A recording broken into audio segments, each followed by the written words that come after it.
Hey everybody, Edo here, and for this League video, I am going to do something a little bit different. Just today, like an hour ago, I was on Facebook and Bruno Faiduti linked an article written by Grant from Hyperbole Games. The title of the article is, "So You Want to Be a Tabletop Publisher?" And I read the article, and it is fantastic. I mean, it's sort of depressing and sad, but it is just chock full, whatever that word is, full of great information now. I wanted to do a video and respond to it because I felt like I have some perspective that I can add, but also because I know Grant. Like, he's not a great friend of mine, but Grant is based in California. I think he lives in San Francisco, but I see him all the time at different cons, conventions, games stores, get-togethers, Mountain View, Berkeley, like his game Hocus, and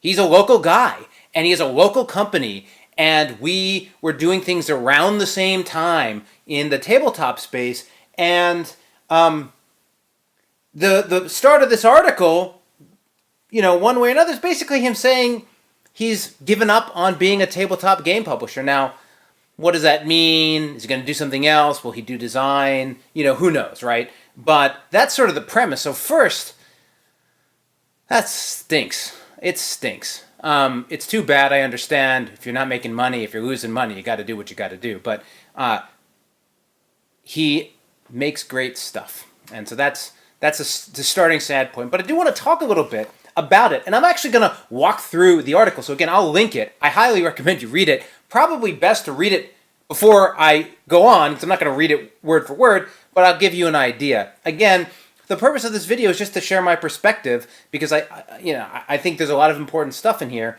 about being a tabletop publisher. Now, the bit here is sort of like, so you want to be a tabletop publisher, be careful. You're probably going to lose money, and you're probably going to lose. But he is trying to, in the article, hopefully save you some money and help you succeed. So it's really coming from a great place, and it's again has a good thing. So he starts off by saying, above anything else, create a hit. And certainly, life is easier if you have a smash hit out the gate, right? You don't have to worry about as much as you do. It's sort of a different story in that way. But one thing is, I'd sort of refer you to my original video I had made called So You Want to Make a Game. And I think it's important when you're talking about being a publisher, what it is you want to do. Like, is it about making money? If it is about making money, you're certainly going to want to have a hit. But I'd also say if you really want to be making money, there are tons of other things you can be doing to make money more than try to start a tabletop board game company. Chances are you're more interested in making games. And for me, that's what Pencil First Games is about. And I still consider it a hobby on making stuff. But without a doubt, a hit helps. Now, but it's important to think about what a hit is. Like Liftoff, first campaign on Kickstarter, really big. It did over $50,000. I lost at least 15 grand on Liftoff, and so, or Pencil First Games did, I guess, and it was underwater. I didn't do the Kickstarter well. Shipping killed me internationally. It was a hit internationally, so it was sort of a hit, but that didn't mean it made money. And then, like in a different context, the Siblings Trouble. It was on Tabletop Deathmatch, got lots of press, super cool, and well received, still well rated. But that one also maybe broke even, lost a little money probably. About now it's break even. But hasn't sold out that run. Gem-packed, profitable.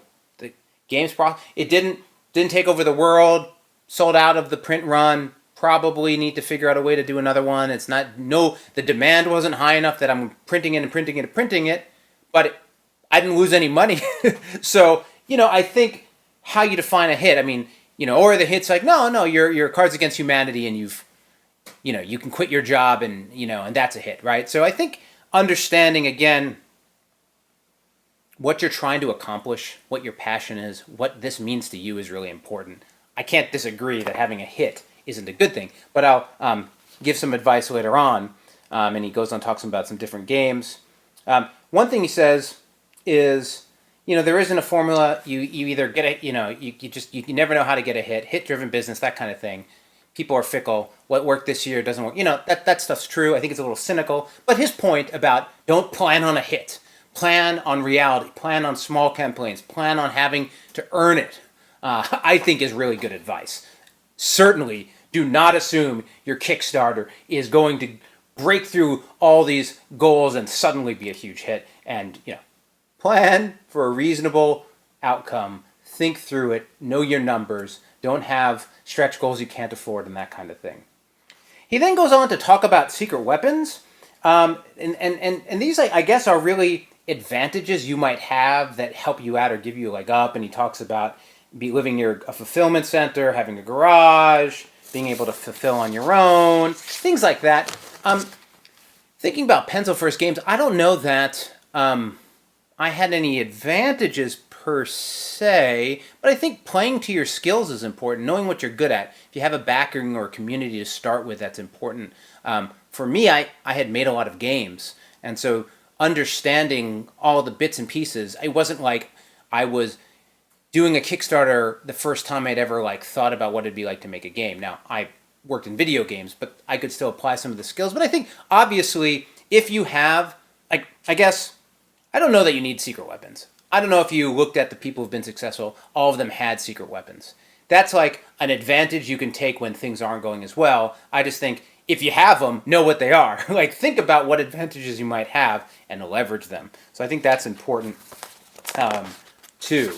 Then he goes on to talk about not forming a business in California. It's $800 a year and over 4 years of $3,000. And I had the same.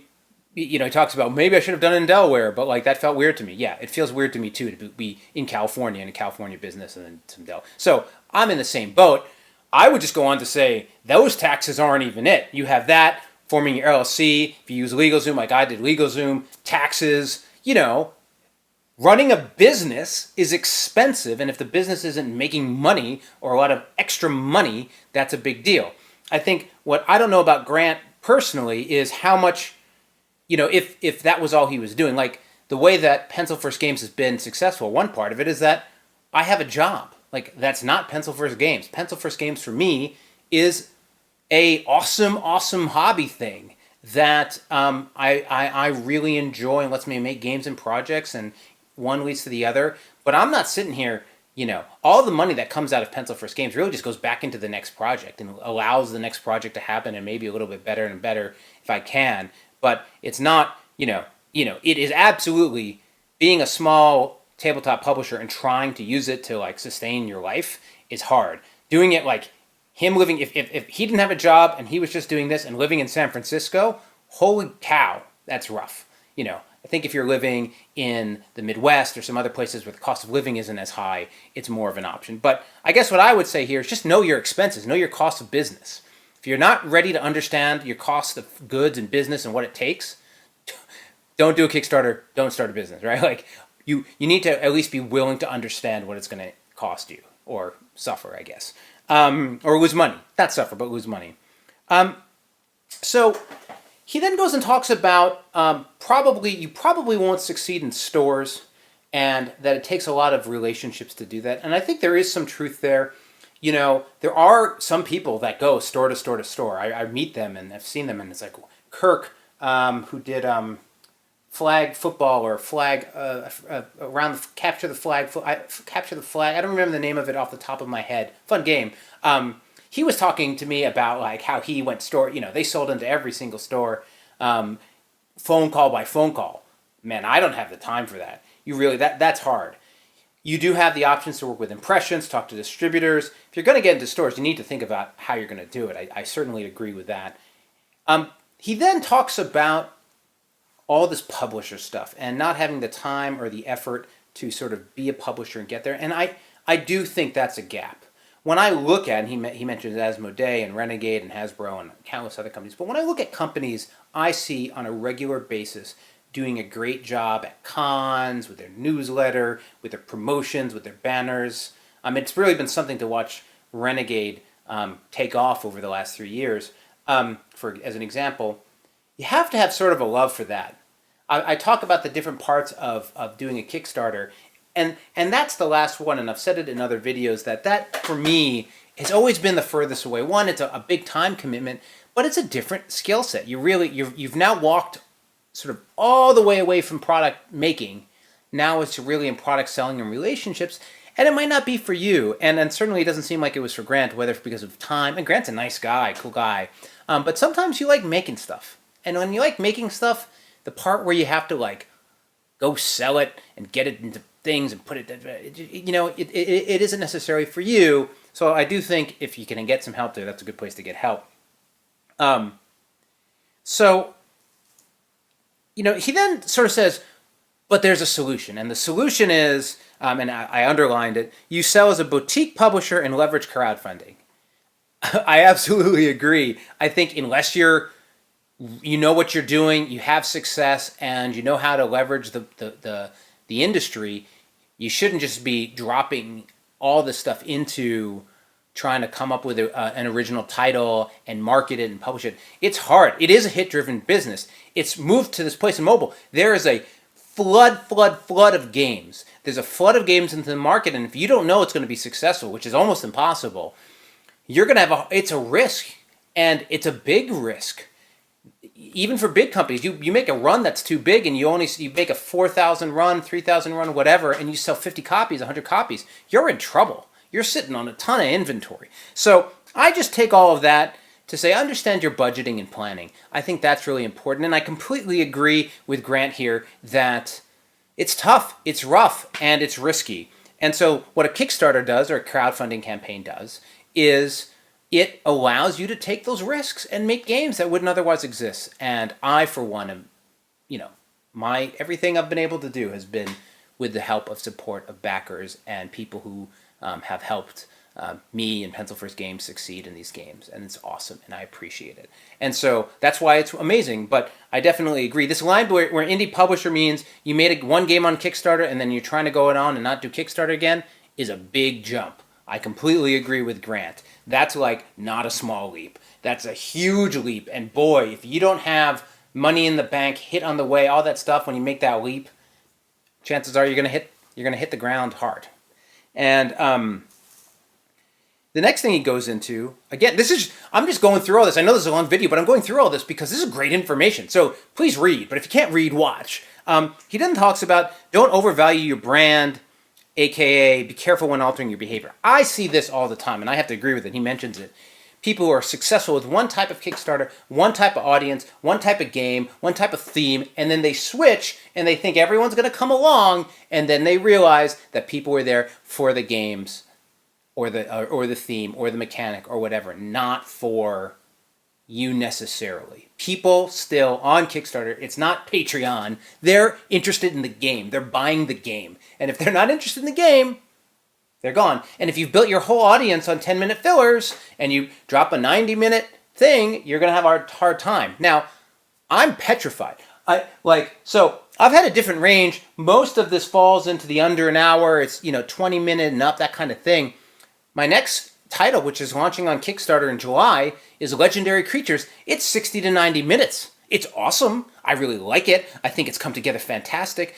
But it's a longer, meatier game. And that's not what my audience has traditionally done. So I'm very uncomfortable. I'm very concerned. Now people say, oh, it's bigger. The people who, the biggest campaign I've ever had was Herbaceous. That audience is not interested. Well, some portion of that audience that just wanted the easy in, easy out, lightweight herb game isn't necessarily looking for a strategic dragon,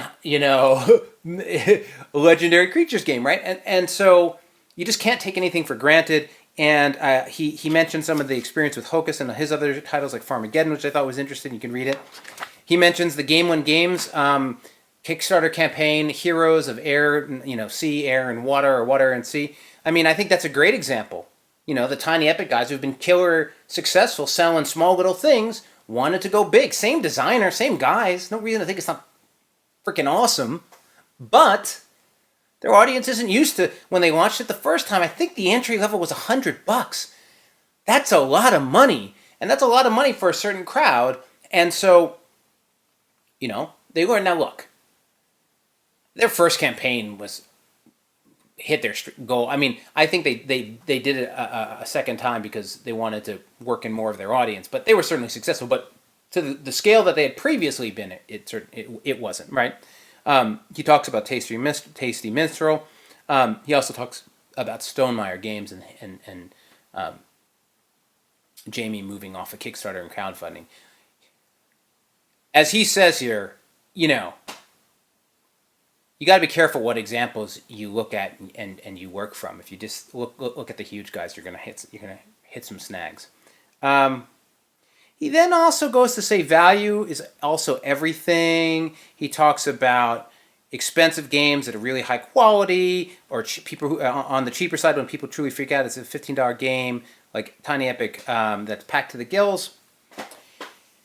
And he says customers don't want cheapness; they want value. I think that's true, though.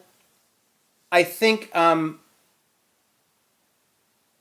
gameplay value is there. I mean, I think that people want to feel good about what they bought, and I think some backers are tied to the dollar amount, to the size of the game, to this, to that. But at the same time, I think a lot of times they value the experience, the Kickstarter, the backing, the engagement, and the game, and I think risks that you take. So, you know, I think value is hyper important. Understanding your value proposition and who you're selling or showing or presenting that value proposition to is immensely important. I just feel like there's more space for value that isn't just dollars. And he mentions that, but I just think it's a broad category.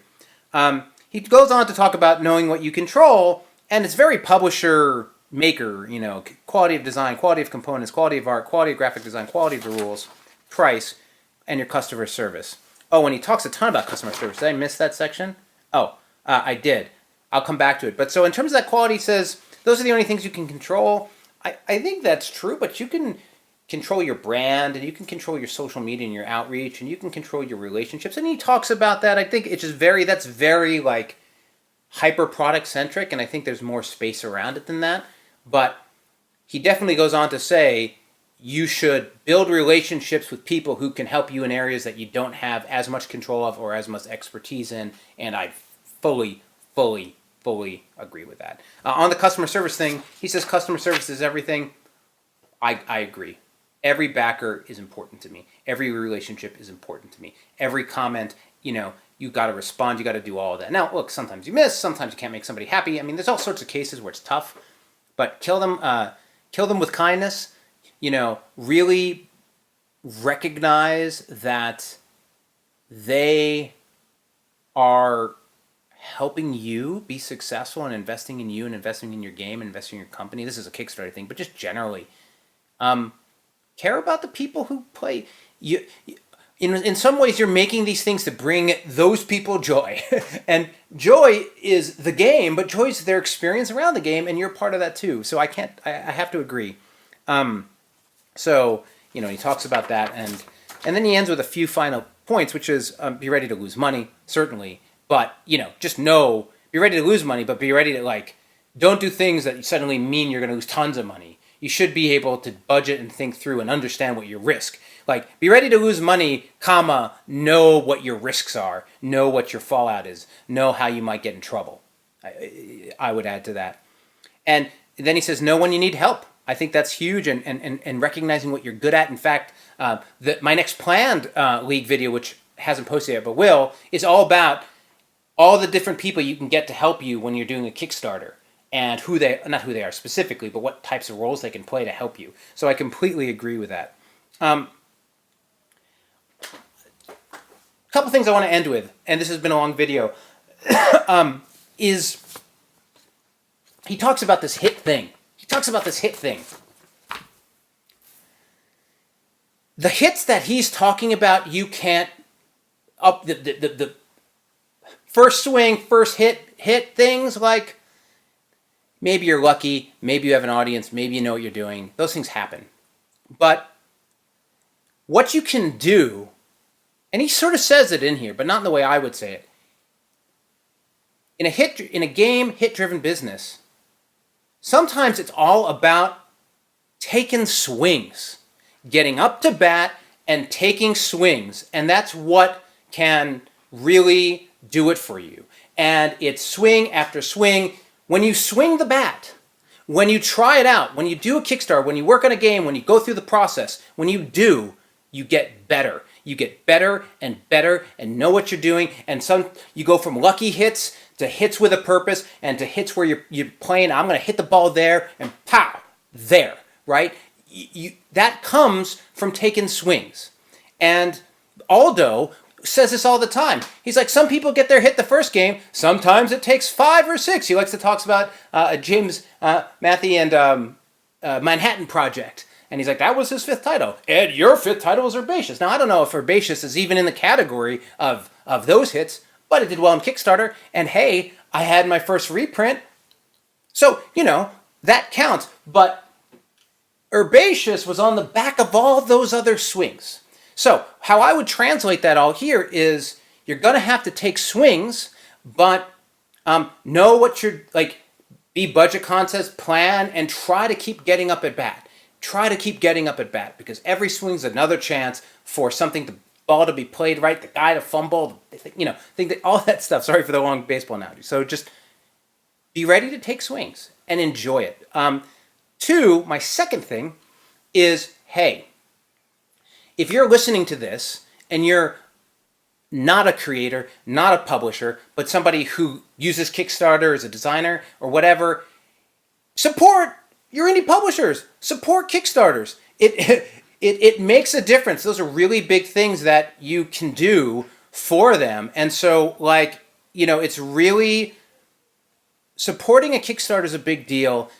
Sharing that link, posting it on your social media, doing all those things helps somebody try to swing the bat, give it a shot. One day you might be in that position, but also it's good to have this other stuff. Not every game's great. Not everyone likes things. Some games are good for, it's not as if I'm saying we should flood the market, but boy, having been somebody who's been playing games for a long time, having been somebody who reviews titles and plays a swath, everything from the smallest Kickstarter preview to the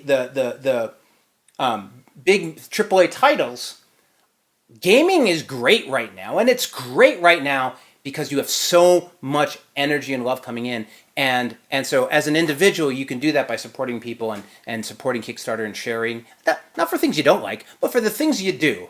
Definitely do that. To close, if you're trying to be a tabletop publisher for the sake of becoming rich, man, go do something else. Or woman, not right. If making games is what you love and enjoy, and it's an opportunity to make games hobby or otherwise, right? I think it's all about the journey, right? It's all about being able to work with other people, engage, create something new, and share that new thing with other people who get to enjoy it, and then maybe have a chance to do it again. Don't worry so much about the end, the destination. If along the way you're learning, growing, enjoying yourself, doing new things, meeting new people, expanding your horizons, all that touchy-feely stuff, that's going to make for a rewarding life and a rewarding experience. If it's all about the bottom dollar, there's other places to go make a better bottom dollar. Trust me. So, anyway, Grant, I'm sorry, man. Hopefully you still design. Hopefully another project comes around, you give it another shot and figure it out. But it has been great seeing, and I hope you still come to, produce reels and things like that, right, when games some more. But anyway, subscribe, share, all that good stuff. Most importantly, play some great games. Thanks.